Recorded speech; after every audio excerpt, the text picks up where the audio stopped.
بسم اللہ الرحمن الرحیم. من شرور أنفسنا ومن سيئات أعمالنا من يهده الله فلا مضل له ومن يضلله فلا هادي له وأشهد أن لا إله إلا الله وحده لا شريك له وأشهد أن محمدا عبده ورسوله يا أيها الذين آمنوا اتقوا الله حق تقاته ولا تموتن إلا وأنتم مسلمون يا أيها الناس اتقوا ربكم الذي خلقكم من نفس واحدة وخلق منها زوجها وبث منهما رجالا كثيرا ونساء واتقوا الله الذي تساءلون به والأرحام إن الله كان عليكم رقيبا يا أيها الذين آمنوا اتقوا الله وقولوا قولا سديدا يصلح لكم أعمالكم ويغفر لكم ذنوبكم ومن يطع الله ورسوله فقد فاز فوزا عظيما أما بعد فإن خير الحديث كتاب الله وخير الهدي هدي محمد صلى الله عليه وسلم وشر الأمور محدثاتها وكل محدثة بدعة وكل بدعة ضلالة وكل ضلالة في النار. محترم بھائیوں اور معزز خواتین،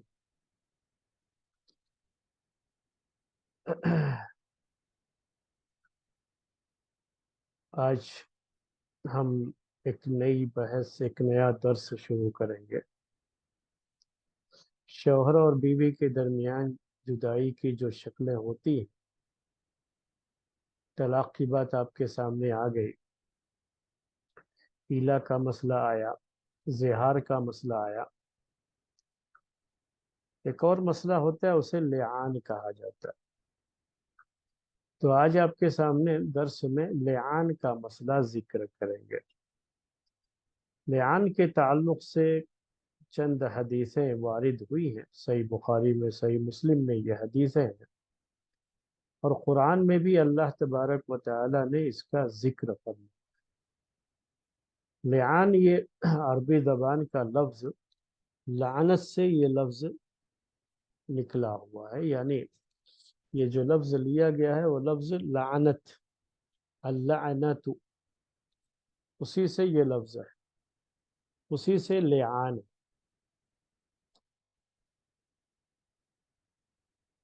چونکہ اس عمل میں، لعان کے اس عمل میں شوہر کو یہ کہنا پڑتا ہے، پانچویں مرتبہ اس کو یہ کہنا پڑتا ہے کہ اس پر اللہ کی لعنت ہو اگر وہ جھوٹا ہے، اگر وہ سچا نہیں ہے تو اللہ کی اس پر لعنت ہو.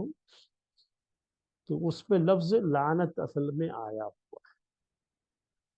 تو اس کے لحاظ سے اس پورے عمل کے لیے لعان کا لفظ استعمال کیا گیا، جبکہ بعض دوسرے اہل علم نے یہ بات ذکر کی ہے کہ لعان یہ لعنت سے ہے، اور اللعنت فی العربیت الابعاد، اور لعنت عربی زبان میں کس کو کہتے ہیں؟ دور کرنے کو. تو اس میں جو شوہر اپنے آپ کو جو سزا ہے، جسے ہم حد قذف کہتے ہیں، یعنی اگر کسی پر زنا کا الزام لگایا جائے اور زنا کا وہ الزام ثابت نہ ہو سکے تو اس کو 80 کوڑے لگائے جاتے ہیں، اس کو حد قذف کہا جاتا ہے. تو شوہر کو دور کرتا ہے یہ عمل، شوہر کو اس حد قذف سے دور کرتا ہے، یعنی اس پر حد قذف یہ نافذ نہیں کیا جاتا ہے، اس کو یہ کوڑے نہیں لگائے جاتے ہیں، حالانکہ وہ بھی اپنی بیوی پر یہ الزام لگاتا ہے. اس میں صرف یہ لعان کی وجہ سے اس پر پھر یہ حد جاری نہیں کی جاتی. اور بیوی اپنے اوپر سے زنا کی حد کو، اس عمل کے ذریعے سے بیوی سے زنا کی حد کو دور کیا جاتا ہے. یعنی لعان کر لے اگر بیوی تو اس پر زنا کی جو تہمت لگائی گئی ہے اس کی وجہ سے اس کے اوپر اس کی کوئی کارروائی نہیں کی جائے گی، یعنی زنا کی جو حد ہوتی ہے وہ نافذ نہیں کی جائے گی۔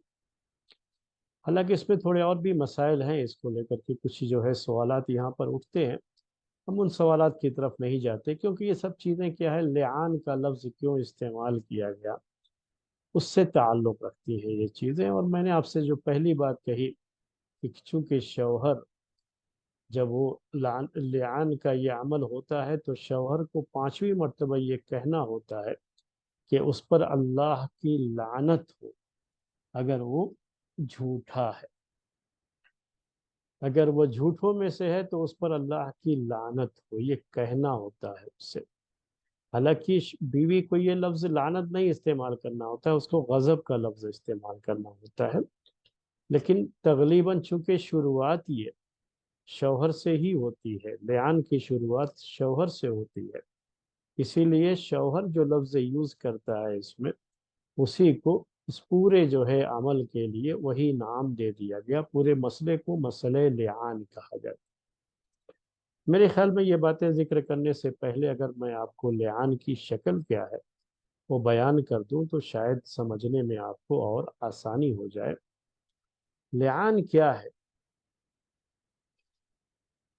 اللہ تبارک و تعالیٰ نے زنا کے تعلق سے حکم نازل فرمایا، اور زنا کے بارے میں آپ جانتے ہیں کہ زنا کے بارے میں تفصیل یہ ہے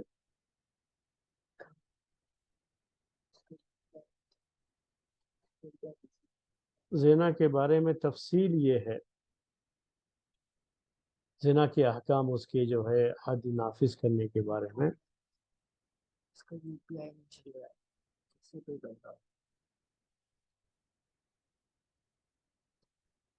اس کے بارے میں آپ کے سامنے پہلے بتا دوں کہ اگر کسی شخص پہ یہ ثابت ہو جائے کہ اس نے زنا کیا ہے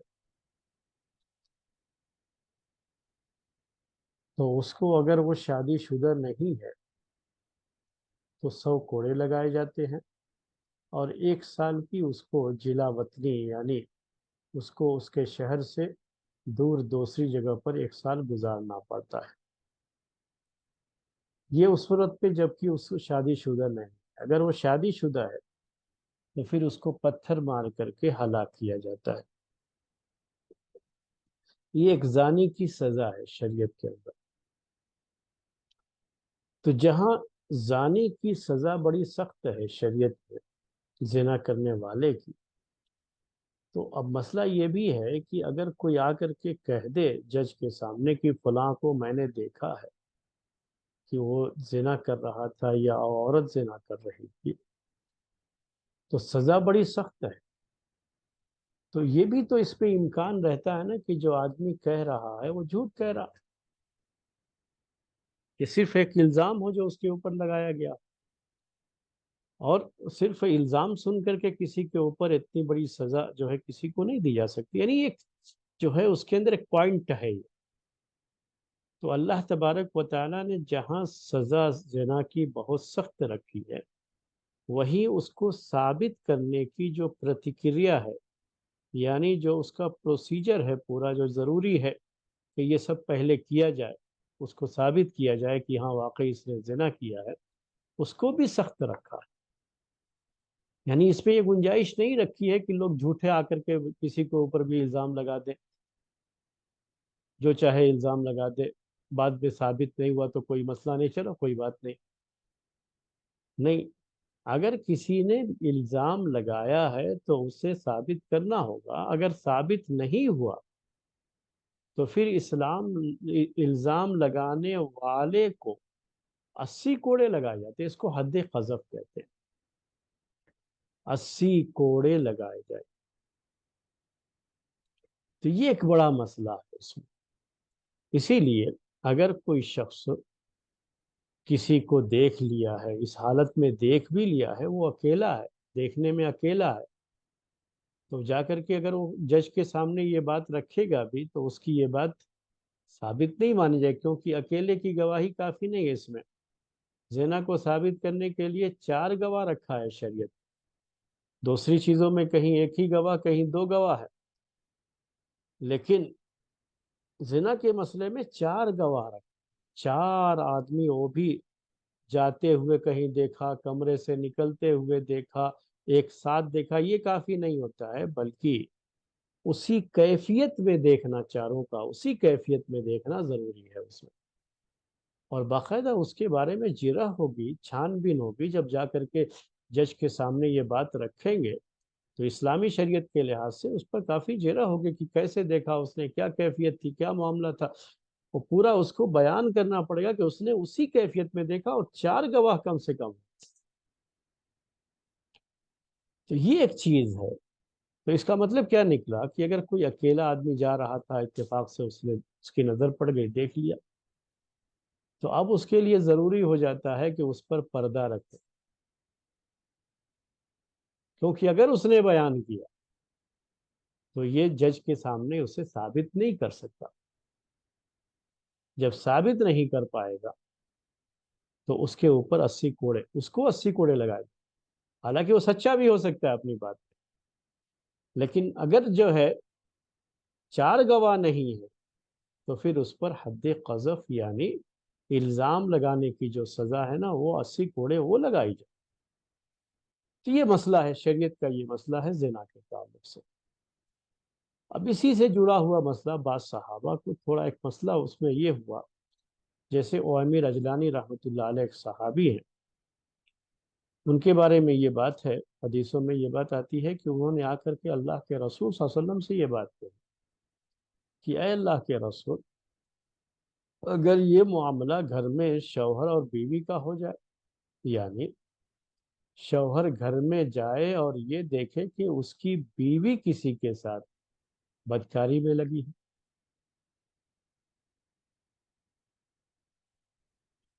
اور گھر میں جا کر کے دیکھا اس نے دونوں کو اس حالت میں دیکھ لیا ہے، انہوں نے کہا اللہ کے رسول، اب وہ کیسے خاموش رہ سکتا ہے اس کے اوپر؟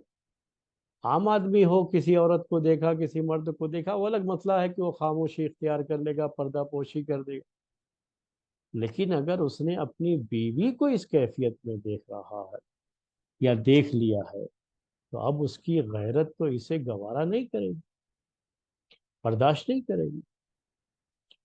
کہا کہ انہوں نے بہت سخت لہجے میں بات کہی کہ اگر وہ خاموشی اختیار کرے گا تو یہ بہت بڑی جو ہے خاموشی ہو جائے گی، بڑی بڑی بات جو ہے یہ ہو جائے گی کہ اس نے بہترین بڑے مسئلے میں خاموشی اختیار کر، اور شاید وہ خاموشی اختیار نہ کر پائے، اور غصے میں آ کر کے اگر اس نے قتل کر دیا تو پھر آپ تو قصاص کے بدلے میں اسے قتل کر دو گے، تو وہ آدمی کیا کرے پھر، کہاں جائے؟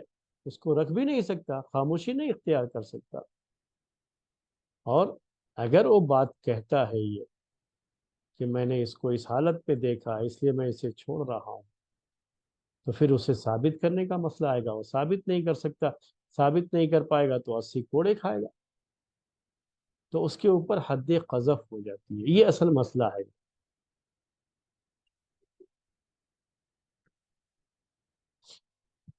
تو شوہر اور بیوی کا اگر ایسا مسئلہ ہو جاتا ہے، مطلب کیا شوہر اور بیوی کا، یعنی شوہر نے بیوی کو اگر اس حالت میں دیکھ لیا تو یہ مسئلہ ہے۔ کہا بعض روایتوں میں یہ بھی ہے کہ اب وہ دیکھنے کے بعد جائے، اگر 3 آدمی کو اور ڈھونڈنے کے لیے یا 4 آدمی کو ڈھونڈنے کے لیے کہ بھائی آؤ دیکھ لو تاکہ میں اس کو ثابت کر سکوں، تو وہ تو جیسے ہی جائے گا ویسے ہی آدمی نکل جائے گا وہاں، پھر تو اس حالت میں باقی نہیں رہے گا نا، تو وہ جو ہے نہ گواہ کو جمع کر سکتا ہے، نہ اس پر خاموشی اختیار کر سکتا ہے، اور نہ ہی اگر وہ کچھ کہتا ہے تو الٹے 80 کوڑے اس کے اوپر لگائے جائیں۔ تو شوہر بیچارہ کیا کرے گا اس معاملے؟ ان کے اندر ایک سوچ آئی ہے، انہوں نے اللہ کے رسول صلی اللہ علیہ وسلم سے سوال کیا اس کے بارے میں، تو آپ نے زیادہ اس کو اچھا نہیں سمجھا سوال کو، کوئی چیز جو نہیں ہے کیوں خواہ اس کے بارے میں، جو چیز ابھی ایسا کچھ مسئلہ آیا نہیں ہے، کوئی بات نہیں ہوئی ہے، تو اس کے بارے میں سوال کیوں، خواہ سوچ سوچ کر کے سوال کریں گے تو بعد میں کبھی ایسا ہو جاتا ہے کہ پھر وہی چیز ہو بھی جاتی ہے، یعنی اللہ تعالیٰ کی تقدیر سے۔ تو یہاں بھی اس طرح کا مسئلہ ہے۔ وہیبی رجلانی رحمۃ اللہ علیہ کہتے ہیں کہ میں خود جو ہے اس مصیبت میں گرفتار ہو گئی، خود میرے ساتھ یہ مسئلہ پیش آ گیا۔ تو دو واقعے خاص طریقے سے صحیح بخاری اور صحیح مسلم میں ذکر کیے گئے اس کو لے کر کے، لعان کے مسئلے کو۔ ایک تو اویمر اجلانی رحمۃ اللہ علیہ کا ہے، اور دوسرا ان کی بیوی کے نام میں کافی اختلاف ہے کہ بیوی کا نام کیا ہے۔ یعنی زیادہ تر روایتوں میں خولہ نام ذکر کیا گیا ہے، اس سے پہلے بھی ایک خولہ کا ذکر آپ کے سامنے آیا تھا، وہ دوسری خاتون ہے، اور بعض لوگوں نے دوسرا نام لکھا ہے، اس لیے ہم خاتون کے نام کی طرف نہیں جاتے۔ لیکن صحابی جو شوہر ہیں ان کا نام تو ہے ساری روایتوں میں، حدیثوں میں، وہ امیر اجلان۔ تو ایک واقعہ تو ان کا پیش آیا تھا، اور دوسرا ایک دوسرے صحابی ہلال ابن امیہ کا واقعہ۔ ہلال ابن امیہ یہ ایک دوسرے صحابی، ان کے ساتھ بھی یہ معاملہ پیش آیا، گھر کے اندر ان کے ساتھ بھی اس طرح کا معاملہ پیش آیا۔ اب روایتوں کے لحاظ سے اس میں اختلاف ہے کہ جب یہ معاملہ پیش آیا تو وہیب اجلانی کا پہلے پیش آیا تھا یا ہلال ابن امیہ کا پہلے پیش آیا تھا۔ تو یہ جو ہے گئے اللہ کے رسول صلی اللہ علیہ وسلم کے پاس، تو اللہ تبارک و تعالیٰ نے آیت لعان نازل فرمائی۔ تو جیسے زنا اور زنا کی سزا کی آیتیں نازل ہوئی، جیسے جو ہے حد قذف کی آیت نازل ہوئی، یعنی کسی پر جھوٹا اگر کوئی الزام لگاتا ہے زنا کا اور ثابت نہیں کر پاتا ہے وہ، تو اس کو 80 کوڑے لگائے جائیں گے، اس کی سزا بھی۔ تو اسی طرح سے اللہ تعالیٰ نے قرآن میں آیت لعان بھی نازل فرمائی۔ یعنی اگر معاملہ شوہر کا ہو جائے کہ شوہر نے اپنی بیوی کو دیکھا، تو شریعت میں اس کا کیا حل ہے، وہ حل اللہ تبارک و تعالیٰ نے قرآن میں نازل فرمایا۔ لیکن یہ اصل واقعہ کس کے ساتھ پہلے پیش آیا تھا؟ وہیب اجلانی رحمۃ اللہ رضی اللہ تعالی عنہ کے ساتھ، یا ہلال بن امیہ کے ساتھ؟ بعض روایتوں میں ہلال بن امیہ کا جہاں ذکر آتا ہے ان کے جو ہے لعان کے تعلق سے، تو یہ ہے روایتوں میں کہ ہوا اول من لعن فی الاسلام۔ اس کا معنی اردو میں یہ ہوا کہ یہ پہلے شخص ہیں جنہوں نے اسلامی تاریخ میں لعان کیا۔ تو لعان کا سب سے پہلا واقعہ ان کے ساتھ ہوا۔ تو اس سے یہ معلوم ہوتا ہے کہ شاید ان کا واقعہ اویمر اجلانی کے واقعے سے پہلے ہوا، اور آیت لعان انہی کا واقعہ ہونے کے بعد آیت لعان نازل ہوئی۔ جبکہ بعض دوسرے جو ہے شارحین نے، حدیث کی شرح لکھنے والوں نے یہ بات بھی لکھی ہے کہ شاید دونوں کا معاملہ قریب قریب، اسی لیے دونوں میں سے ہر ایک کے بارے میں یہ بات کہی جاتی ہے کہ آیت لعان کا جو سبب نزول ہے، شان نزول ہے، تو اس کے بارے میں وہیب اجلانی کا واقعہ بھی بیان کیا جاتا ہے، اور ہلال بن امیہ کا واقعہ بیان کیا جاتا ہے رضی اللہ تعالی عنہما۔ تو شاید دونوں قریب قریب ہوئے تھے، اسی لیے جو حدیث کی روایت کرنے والے لوگ ہیں انہوں نے دونوں کے بارے میں یہ بات کہہ دی ہے، اور اس کے بعد آیت نازل ہوئی۔ تو بہرحال چاہے جو بھی ہو معاملہ، لیکن یہ تو اپنی جگہ پر بات مسلم ہے کہ یہ دو واقعے تو پیش آئے ہیں۔ ان دو واقعوں کا صحیح بخاری اور صحیح مسلم میں ذکر ہے، اور یہی دو باتیں ہم آپ کے سامنے آج کے درس میں پیش بھی کر رہے ہیں لعان کے مسئلے میں، جو بالکل صحیح حدیث ہیں لعان کے تعلق سے۔ تو ویمر اجلانی رحمت رضی اللہ تعالی عنہ، انہوں نے یہ گھر میں گئے تو اپنی بیوی کو اس حالت میں دیکھ لیا، اور جس آدمی کا انہوں نے نام لیا اس وہ شریک بن سہمہ وہ نام ذکر کیا جاتا، اور یہ بھی کہا جاتا ہے، یعنی یہ بھی ذکر کیا ہے شرح لکھنے والوں نے، کہ ویمر اجلانی کا شریک بن سہمہ کے ساتھ رشتہ تھا۔ بعض لوگوں نے ابن عم لکھا، یعنی چچا زاد بھائی تھے ایک دوسرے کے۔ آپ جسے آج کل کزن کہہ لیتے ہیں نا، تو ایک کزن تھے، کا رشتہ تھا، تو شاید جو ہے وہ گھر میں آتے جاتے رہے ہوں اس کی وجہ سے،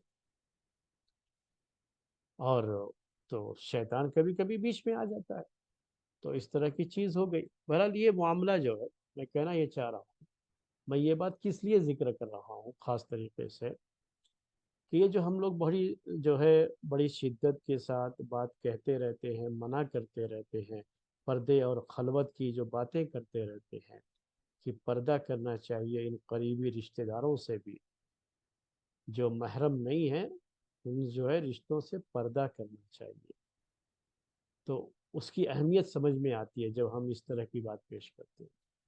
اہمیت کیسے؟ کہ اب یہ جو ہے اگر ایسا رہتا کہ ان کا آنا جانا گھر میں نہ رہے اور پردے میں رہے عورت اپنے ان قریبی رشتہ داروں سے، جیسے خالہ زاد بھائی ہو، جو ہے پھوپھی زاد بھائی ہو، یا جو ہے چچا زاد بھائی ہو، جو اس طرح کے رشتے ہیں نا، جو ان کو لوگ ہم لوگ ہمارے اس ملک میں ہندوستان میں سب کو بھائی ہی نہ سمجھ لیتے ہیں، تو پھر پردہ بھی نہیں کرتے، وہ سمجھتے ہیں کہ سب تو بھائی ہے نا، رشتہ دار ہے نا، تو آنا جانا لگا رہتا ہے۔ تو یہ ایک چیز ہے، اس پہ وہ نوٹ کرنے کی بات ہے کہ آئی اس واقعے میں، دونوں واقعے میں یہ بات جو ذکر کی گئی ہے وہ بڑی عجیب ہے۔ وہ بات کیا ہے کہ دونوں واقعے میں جس شخص کا نام لیا گیا ہے شوہر کی طرف سے، وہ شخص ایسا ہے جو رشتہ دار بھی ہے۔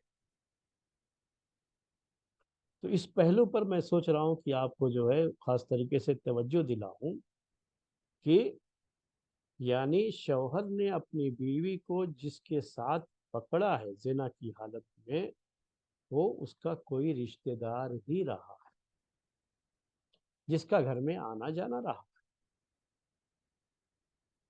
لیکن کون سا رشتہ دار ہے؟ جو محرم نہیں، یعنی جس کے ساتھ نکاح کرنا حرام نہیں ہوتا ہے، تو ایسے لوگوں کے ساتھ تو پردہ کرنا ہوتا ہے۔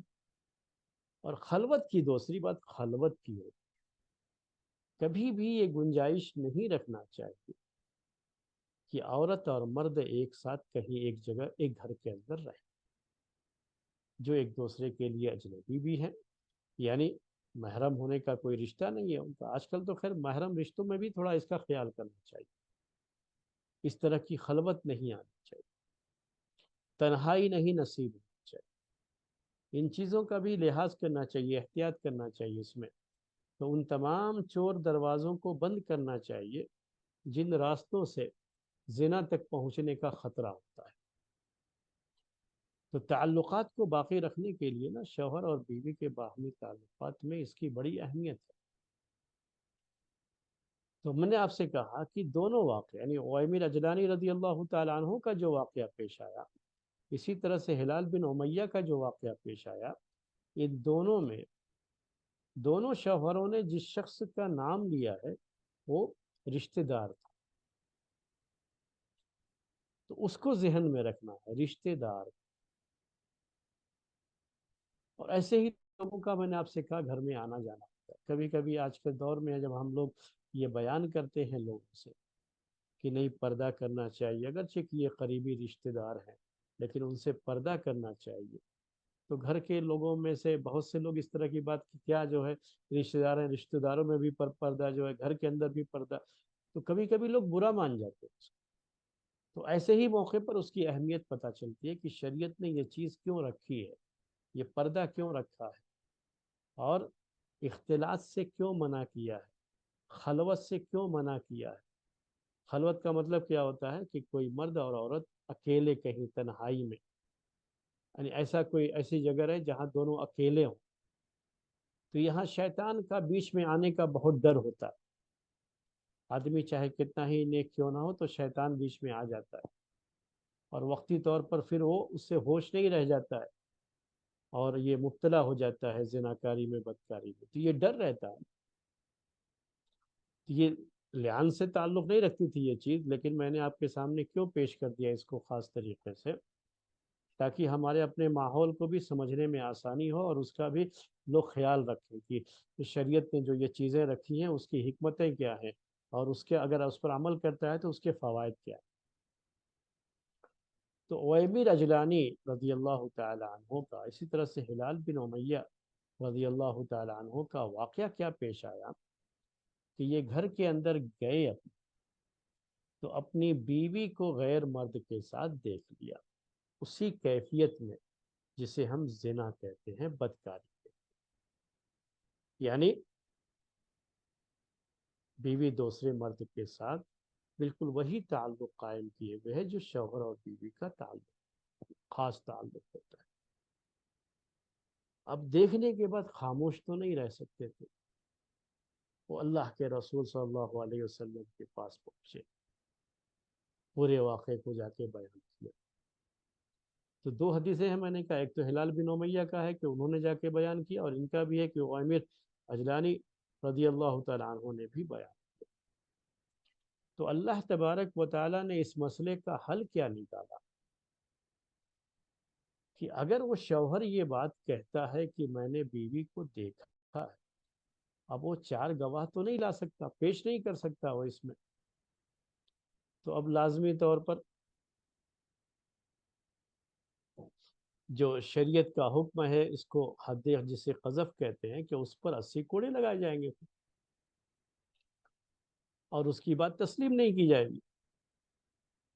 لیکن مسئلہ یہ ہے کہ وہ شوہر ہے نا، بیوی کو اس حالت میں دیکھ لیا ہے تو کیسے خاموشی اختیار؟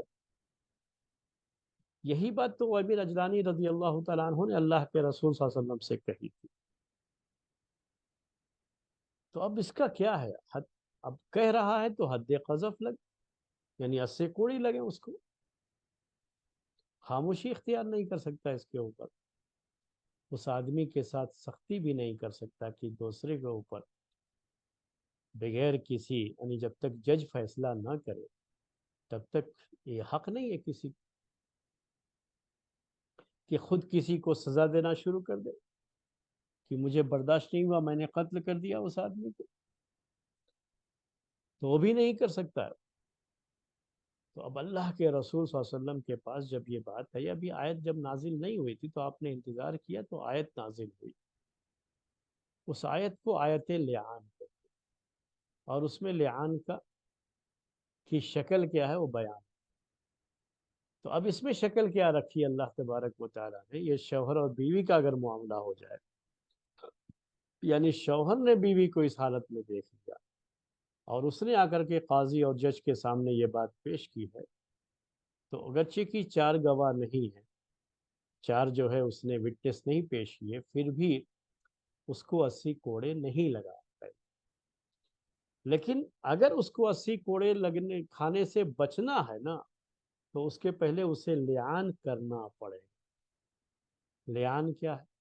اب یہ اس کی پوری کیفیت سن لیجئے۔ اللہ کے رسول صلی اللہ علیہ وسلم نے اس کے بعد جب آیت لعان نازل ہوئی تو اب جیسے عویمر اجلانی رضی اللہ تعالی عنہ ہیں، ہلال بن امیہ رضی اللہ تعالی عنہ ہیں، ان دونوں کے بارے میں کہ انہوں نے اپنی بیوی کو اس کیفیت میں دیکھا اور اللہ کے رسول صلی اللہ علیہ وسلم کے سامنے آ کے بیان کیا، تو اب آپ نے کیا کیا؟ لعان کا کیا مسئلہ ہوتا ہے کہ بیوی کو بھی اب بلایا جائے،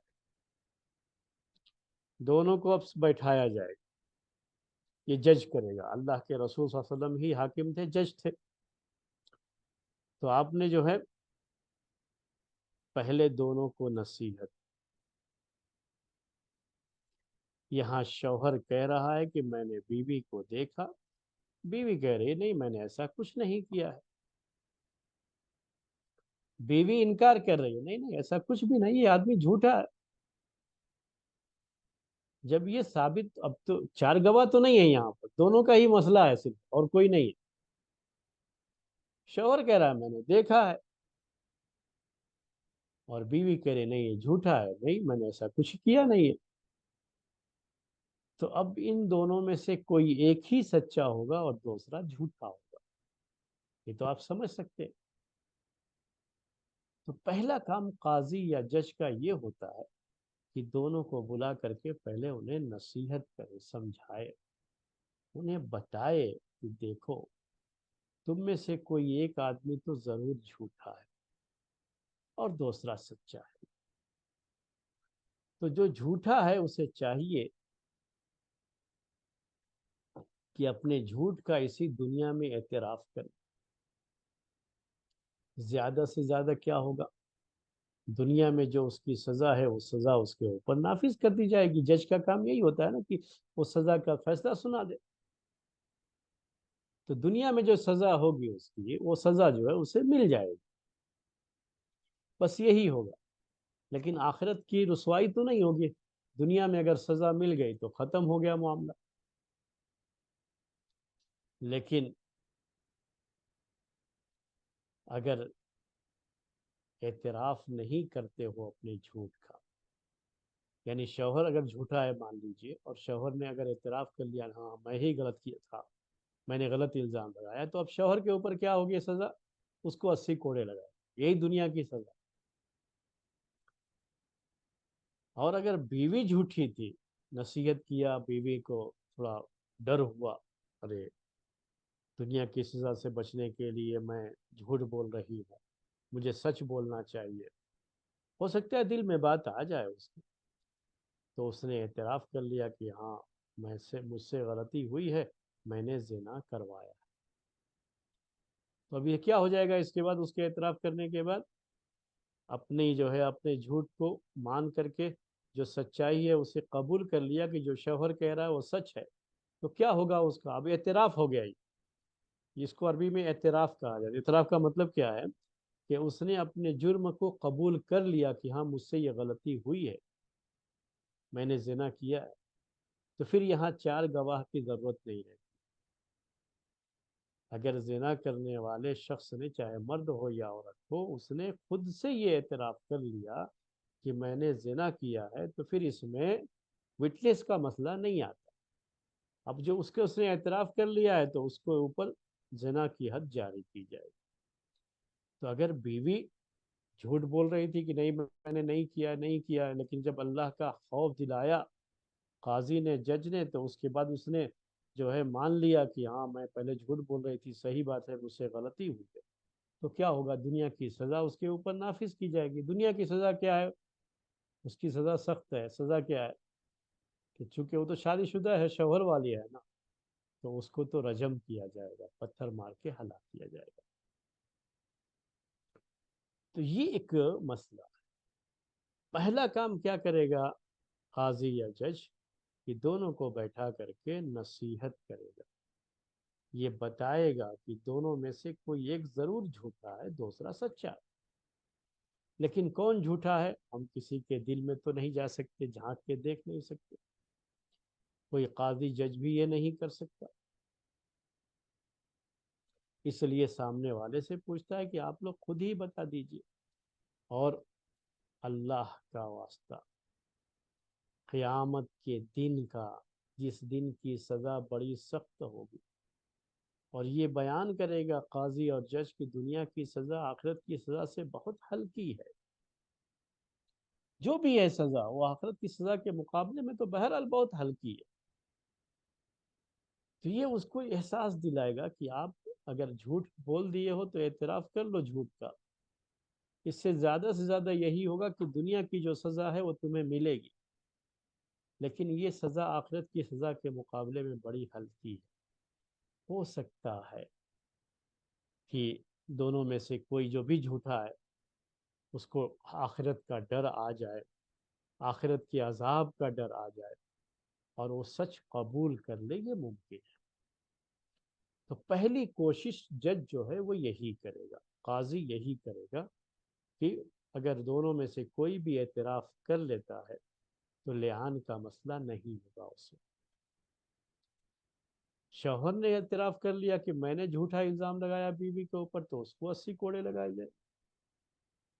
بیوی نے اعتراف کر لیا کہ نہیں شوہر جو ہے صحیح کہہ رہا ہے، مجھ سے غلطی ہو گئی ہے، میں نے زنا کیا ہے، اور شوہر نے دیکھ لیا تھا شوہر کی بات صحیح ہے، تو بیوی پر زنا کی حد جاری کی جائے گی. اس کو چونکہ شادی شدہ ہے تو اس کو رجم کیا جائے گا، پتھر مار مار کر ہلاک کیا جائے گا.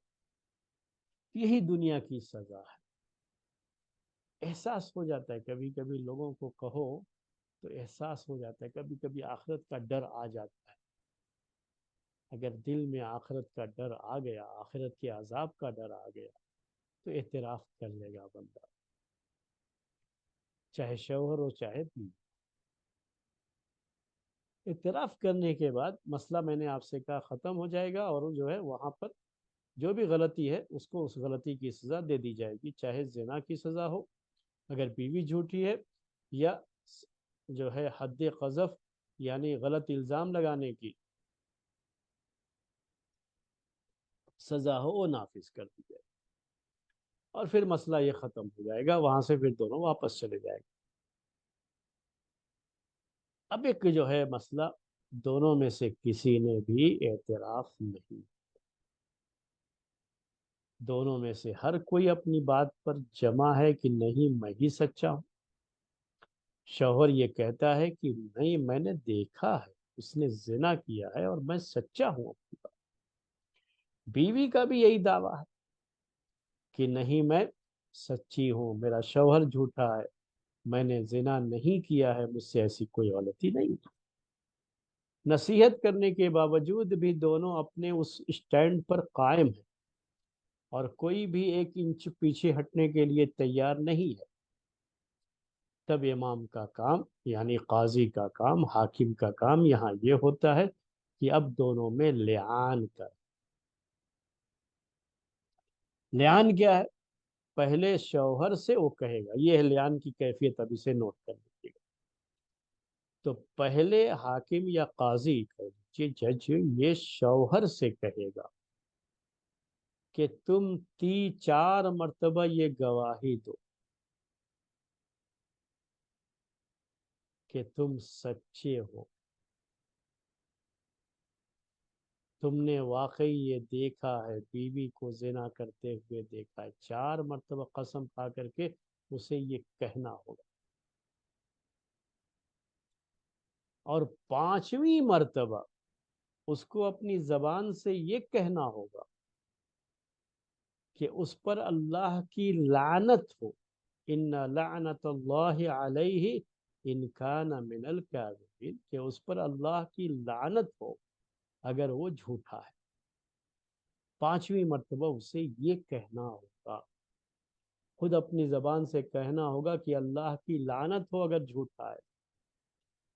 اللہ کی لعنت کا مطلب کیا ہوتا ہے؟ اللہ کی رحمت سے دوری ہے، اس کے بعد تو اللہ کی رحمت سے وہ دور ہو جائے گا، وہ خود اپنے لیے یہ بد دعا کر، یہ بات ذکر کر رہا۔ تو آپ کو میرے خیال میں یہ بات، یہ ترتیب سمجھ میں آ گئی، یہ شوہر کو کہنا ہوتا ہے، اسی لیے اس کو لعان کہا جاتا ہے۔ شوہر یہ کہے گا 5ویں مرتبہ میں، یہ بات کہے گا کہ اس پر اللہ کی لعنت ہو۔ اب جو ہے یہ تو مسئلہ شوہر کا ہو گیا، شوہر نے 5 مرتبہ یہ بات کہہ دی، یعنی 4 مرتبہ تو یہ جو ہے کہا کہ اللہ کی قسم میں سچا ہوں، میں نے اس کو زنا کرتے ہوئے دیکھا ہے، اور 5ویں مرتبہ کہے گا کہ اس پر اللہ کی لعنت ہو، یعنی خود اپنے اوپر اللہ کی لعنت ہو اگر وہ جھوٹا ہے۔ جب اس نے یہ جو اس سے مطالبہ کیا جج نے، اس نے پورا کر دیا، اس نے 4 مرتبہ گواہی بھی دے دی اپنے تعلق سے کہ وہ سچا ہے اللہ کی قسم کھا کر کے، اور ساتھ میں 5ویں مرتبہ لعنت کے لیے بھی بات کہہ دی کہ اس پر اللہ کی لعنت ہو اگر جھوٹا ہے۔ تب جو ہے قاضی اور جج اب بیوی سے یہی مطالبہ کرے گا، بیوی سے یہ کہے گا کہ وہ بھی قسم کھا کر کے کہے واللہ، یعنی اللہ کی قسم، میں نے ایسا کام نہیں کیا، میں نے زنا کاری نہیں کی، اللہ کی قسم، اللہ کی قسم کھا کر کے یہ اس کا انکار کرے گی، یہ گواہی دے گی کہ میں نے ایسا کام نہیں کیا، 4 مرتبہ یہ بھی کرے گی، اور 5ویں مرتبہ یہ کہے گی، اس یہ لعنت کا لفظ استعمال نہیں کرے گی، بلکہ یہ کہے گی کہ اس پر اللہ کا غضب ہے۔ اس پر سے مراد وہی عورت جو ہے جو یہ کہے گی، جس سے یہ کہلوایا جائے گا، اسی پر اللہ کا غضب ہو اگر اس کا شوہر سچا ہے، یعنی اگر واقعی شوہر سچا ہے اور اس نے اس حالت میں دیکھا تھا اسے زنا کرتے ہوئے، شوہر سچا ہے اور میں جو کہہ رہی ہوں کہ میں نے نہیں کیا ہے، میں جھوٹی ہوں، تو اللہ کا غضب نازل ہو میرے اوپر، یہ کہنا ہے اسے۔ تو یہ لعنت کے بجائے غضب اس کے لیے۔ اس میں اگر آپ دیکھیں تو اللہ کا غضب اس سے کہیں زیادہ سخت ہے، یعنی یہ چیز جو ہے نا، یہ شوہر والے سے بھی زیادہ سخت ہے یہ،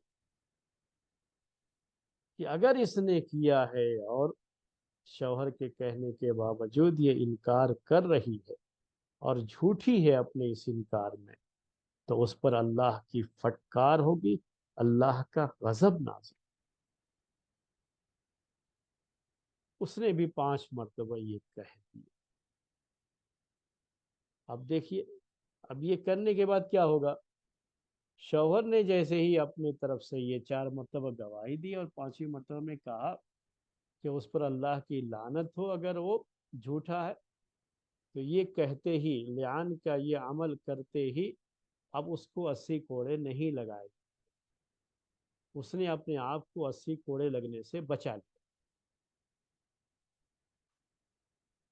بیوی سے جب کہا گیا تو بیوی نے بھی ایسے ہی کیا سے، اس نے بھی قسم کھا لی، اس نے بھی کہا کہ 5ویں مرتبہ کہ اللہ کا غضب ہو اگر جو ہے شوہر سچا ہے۔ تو یہ جو ہے زبان سے کہنے کے بعد اس نے بھی دنیا میں اپنے آپ کو زنا کی حد سے بچا لی، اب اس پر زنا کی حد جاری نہیں کی جائے، وہ رہے گی آرام سے۔ شوہر بھی اپنی جگہ پر، دونوں میں سے کسی کے اوپر بھی کوئی سزا نہیں ہے۔ شوہر کی سزا جو ہو سکتی تھی وہ کیا ہے کہ جھوٹا الزام اگر ہوئے تو اس کو 80 کوڑے لگتے، تو اس کو یہ سزا نہیں ہو۔ بیوی کی سزا کیا تھی کہ اس پہ حد جو ہوتی ہے وہ زنا کی، وہ رجم ہے، یعنی پتھر مار کے ہلاک کرنا۔ چونکہ اس نے بھی قسم کھا لیا، 5ویں مرتبہ یہ کہہ بھی دیا ہے کہ اس پر اللہ کا غضب ہو اگر شوہر سچا ہے، تو اب اس کے اوپر بھی زنا کی حد جاری نہیں کی جائے۔ لیکن اب آپ سوچ سکتے ہیں کہ کیا شوہر اور بیوی اتنا سب کچھ ہونے کے باوجود شوہر بیوی بن کے رہ سکتے ہیں؟ اب میں سمجھتا ہوں کہ یقین کے ساتھ آپ یہ بات کہیں گے کہ اب اس کے بعد تو یہ گنجائش ہی نہیں بچتی ہے، گنجائش ہی نہیں بچتی۔ تو وہ امیر اجلانی رضی اللہ تعالیٰ عنہ تو اتنے غصے میں تھے، اتنے غصے میں تھے کہ جیسے ہی یہ کاروائی پوری ہوئی تو انہوں نے بڑے غصے میں کہا، اللہ کے رسول اتنا سب کرنے کے بعد اس کو میں اپنے پاس رکھوں؟ یہ تو بڑی زیادتی ہو جائے گی کہ میں اس کو اپنے پاس رکھوں۔ انہوں نے زبان سے کہہ دیا، 3 مرتبہ اسے طلاق دے دیا اسی وقت، 3 مرتبہ طلاق دے دی۔ یہ ہے صحیح حدیث میں یہ کہ 3 مرتبہ طلاق دے دیا۔ حالانکہ اللہ کے رسول صلی اللہ علیہ وسلم نے ان سے ایسا کچھ کہا نہیں تھا، لیکن ابھی میں نے آپ سے کہا نا کہ یہ سب پورا ہونے کے بعد کیا آپ یہ تصور کر سکتے ہیں کہ یہ دونوں ساتھ میں رہ سکتے ہیں؟ کوئی بھی یہ سمجھے گا کہ جو ہے اب یہ ممکن نہیں ہے یہ دونوں ساتھ میں رہ، نہ شوہر کی وہ زندگی رہے گی شوہر والی، نہ بیوی کی وہ زندگی رہے گی بیوی والی، اور دونوں کا ساتھ میں رہنا تو اتنا سب ہونے کے بعد یہ ممکن نہیں۔ تو شریعت میں خود یہ چیز رکھی گئی ہے، اس میں طلاق کا مسئلہ ہی نہیں آتا ہے، یہ طلاق دینے کی ضرورت ہی نہیں ہے کہ یہ ہونے کے بعد، مکمل ہونے کے بعد، یہ پوری کاروائی مکمل ہونے کے بعد وہ قاضی خود دونوں میں علیحدگی کر دے گا، الگ الگ، اب دونوں سپریٹ رہیں گے، ختم ہو گیا اب نکاح دونوں کا، اس میں طلاق دینے کی ضرورت نہیں، لعان کرتے ہی اب نکاح کے بندھن سے دونوں آزاد، کیونکہ اب دونوں اتنا سب ہونے کے بعد ساتھ تو نہیں رہ سکتے۔ تو یہی لعان یاد رکھیے، یہ خود اپنے آپ میں ہی جدائی کا سبب۔ تو حدیث میں یہ بھی آتا ہے کہ پھر یہی جو ہے سنت ہے دو لعان کرنے والوں کے درمیان، کہ ان کے درمیان جدائی کر جائے، اب دونوں الگ الگ، اب یہاں طلاق دینے کی ضرورت باقی نہیں رہ جاتی۔ یا عورت کو خلا لینے کا مسئلہ نہیں آتا ہے کہ عورت یہ سوچ رہی ہو کہ اس نے مجھے اوپر الزام لگایا تھا، میں اس کے ساتھ کیوں رہوں. اگر غلطی واقعی معنی میں عورت کی نہیں ہے، شوہر کی ہے، وہ خواہ الزام لگا رہا تھا، وہ اگر شوہر نہیں چھوڑنا چاہے گا اس کے بعد تو خلا لینا چاہے گی. یا غلطی بیوی کی ہے، شوہر جو ہے اپنی جگہ پر صحیح ہے، تو جیسا اویمر اجدانی رضی اللہ تعالیٰ عنہ نے کیا کہ اسی مجلس میں کہا 3 مرتبہ طلاق، 3 مرتبہ طلاق دے دیا. میں نے آپ سے کہا کہ اس کی ضرورت نہیں تھی. خود شریعت میں اللہ تعالیٰ نے یہ چیز رکھی ہے کہ لعان کا پورا عمل ہونے کے بعد ان دونوں کے درمیان جدائی کر دی جائے. اب دونوں الگ رہیں گے، شوہر الگ اپنا، بیوی اپنا الگ. اب دونوں میں نکاح کا رشتہ باقی نہیں رہے گا. یہ ہے پورا لعان کا مسئلہ. اللہ کے رسول صلی اللہ علیہ وسلم کے زمانے میں یہ 2 واقعہ پیش آیا. میں نے آپ سے کہا تو ہو سکتا ہے اور بھی ہوا ہو، لیکن یہ 2 واقعے صحیح بخاری میں،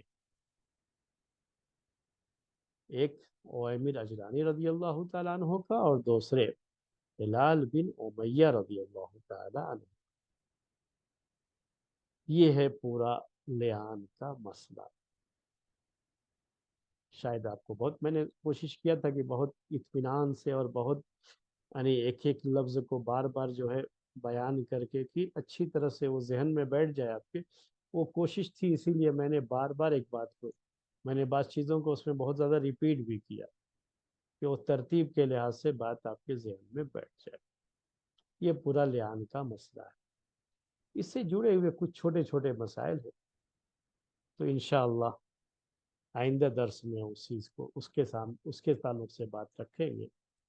آج اگر لعان کی کیفیت پوری کیا ہے اور کب یہ چیز ہوتی ہے، اس کی شکل کیا ہوتی ہے، وہ بات آپ کے ذہن میں آ گئی ہو تو آج کے درس کے لیے یہی کافی ہے. آج کا درس ہم اسی پر ختم کرتے ہیں.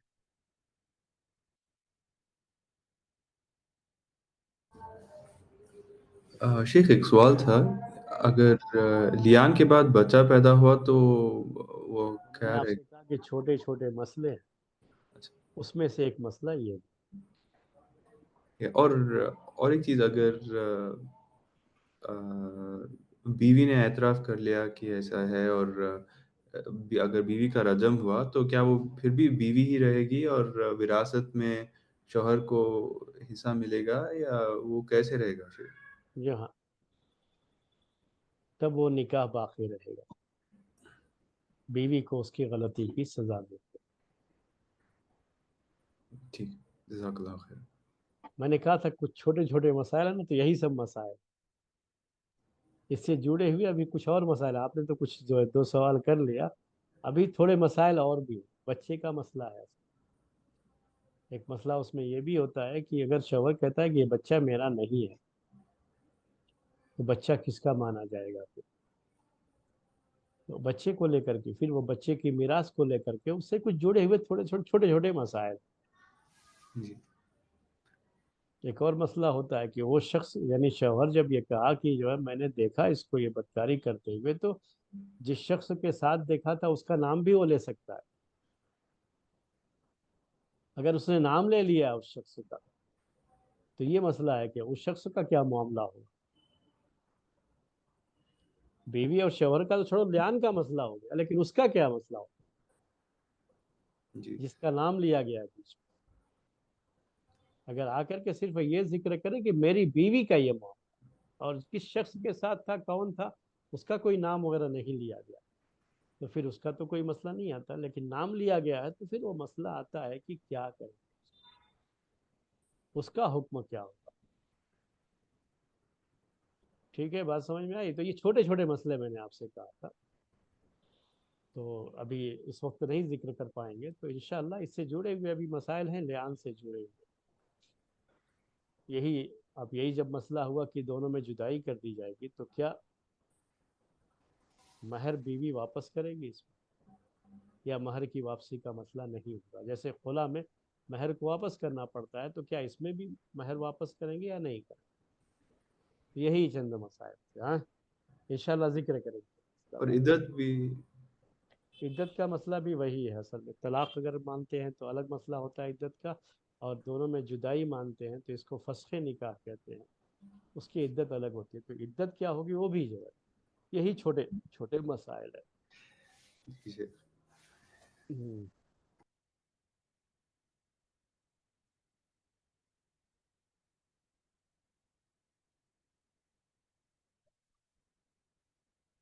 جی کافی ہے، بس کریں.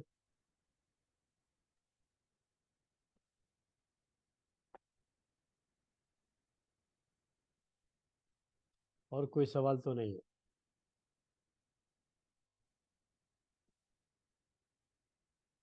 جو درس ہوا نا اس کے بارے میں کوئی سوال ہو تو سوال کر سکتے ہیں. جو مسائل ہیں اس سے جڑے ہوئے وہ انشاءاللہ ہم آئندہ کو بیان.